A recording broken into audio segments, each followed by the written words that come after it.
तो आपका कभी ना कभी ये सपना जरूर रहा होगा कि जिस स्कूल से आप पास आउट होके निकले हो उस स्कूल में आप वापस जाओ, लेकिन एक अच्छी पर्सनैलिटी बन के। और आज मैं अपने उसी स्कूल जा रहा हूँ जहाँ मैंने अपनी नर्सरी से लेकर 12th तक का सफर तय किया, और वो भी एज अ स्पोर्ट्स टीचर। और अगर आपको नहीं पता तो जाके कम्युनिटी पोस्ट चेक करो। तो सुबह अपने हिस्से के काम कंप्लीट करके लगभग 11 बजे के आसपास मैं निकल पड़ता हूँ स्कूल की ओर, और साथ में इसे लेके। खैर ऑफिस में 2 मिनट वेट करने के बाद जब मैं बच्चों को प्रैक्टिस करवा रहा था तो इतना बिजी हो गया कि मुझे रिकॉर्ड करने का याद ही भूल गया। खैर जाते जाते बच्चों को बाय बोल के मैं भी अपने बचपन में खो जाता हूँ। खैर यहाँ थोड़ी ऊट पटांग हरकतें करने के बाद हम चल देते हैं घर। फिर ताई जी के साथ मशीन पर घास कटवाता हूँ एंड फिर अपने लाडू को तंग करने बैठ जाता हूँ। खैर घर के काम तो होते रहेंगे, तुम सब्सक्राइब करके जाना। हाँ भाई, स्मैकडाउन गाइस इसे कहते हैं अटैक 100%, डैमेज 0%। बाबू ये चलिए ना, पकड़ मेरे को जानता नहीं है ये। पकड़ मेरे को साले, पकड़ नहीं मेरे को जान, ये पकड़ना रे बाप।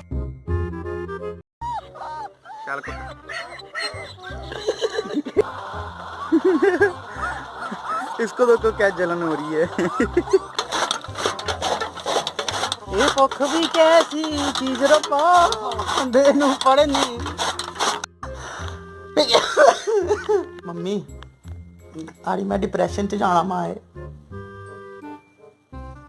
जान डिप्रेशन च जाना मैं सारा लड़ रही गड्डी विच जाना, मोटरसाइकिल पर जाना, ट्रेना च ट्रेना च। ओए छड़ कपड़े क्या इधर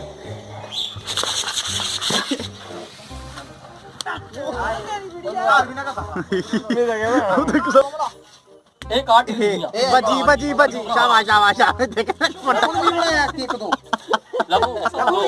तो आज मैं निकल पड़ता हूँ। नहीं निकलने से पहले काम जरूरी। तो सबसे पहले मैं और ये दोनों मिलकर पपीज को बाहर धूप सेकने के लिए लेके आते हैं, क्योंकि सनलाइट इंसानों के लिए ही नहीं जानवरों के लिए भी उतनी ही इम्पोर्टेंट है। और हम इन्हें बाहर इसलिए नहीं जाने देते क्योंकि बाहर गाड़ियां चलती हैं और गाड़ियों के नीचे आके छोटे छोटे पपीज मर जाते हैं। तो हम इनका ख्याल तब तक रखेंगे जब तक ये अपना ख्याल खुद नहीं रख सकते। खैर ये दिन ब दिन काफी अच्छे होते जा रहे हैं, और इनको धूप सिखाकर इनको वापस रूम में रखकर मैं अपने खेत के थोड़े बहुत काम कंप्लीट कर लेता हूँ। एंड आज थोड़ी मस्ती करने का मन है तो मैं निकल पड़ता हूँ अपने दोस्तों से मिलने अपने पुराने इंस्टीट्यूट। और वहाँ पहुँचते ही मेरे पास डिमांड आ जाती है कि भैया बहुत दिन बाद आए हो तो कुछ खिला दो। बहनों की बातें कैसे टाल सकते हैं, एक के लिए कुलचा और बाकियों के लिए गन्ने का जूस। और बड़ी दीदी रूठ गई थी तो इनके लिए स्पेशल चॉकलेट। खैर इनके साथ थोड़ी जद्दोजहद करने के बाद हम लड़कों का मन हो जाता है गेड़ियां मारने का। तो इस बारे में सोचा नहीं किया जाता है, और लगभग 1.5 घंटा गेड़ी मारने के बाद हमारा गला सूख गया। डिसाइड किया क्यों ना थोड़ा गला गीला किया जाए, और यहाँ हमारे भाई भी मिल गए और एक घूंट इनको भी लगवा दिया, क्योंकि भाईचारा ऑन टॉप। और हाँ भाईचारे में ही सही, लेकिन चैनल को सब्सक्राइब तो कर लो। आपने ऐसी होली शायद ही कभी खेली होगी जब तक आप कुछ इंटरेस्टिंग चीज ना कर लो। और इस होली पर मेरे प्लान्स काफी अच्छे थे, लेकिन कुछ फैमिली इश्यूज की वजह से 2 दिन पहले ही मुझे वो प्लान कैंसिल करने पड़े। खैर प्लान कैंसिल हुआ, होली नहीं। तो सडनली मेरे दिमाग में एक प्लान आया कि इस बार होली लगाई नहीं लगवाई जाए। तो आपको शायद पता नहीं है कि मेरे फ्रेंड्स काफी कम हैं, तो ज्यादातर मैं अपने भांजे और भतीजों के साथ ही रहता हूँ। तो इन्होंने मुझे सुबह कॉल करके ये कह दिया कि आज तो तुमको होली से रगड़ के रहेंगे। एंड मैंने तो मजाक में कह दिया कि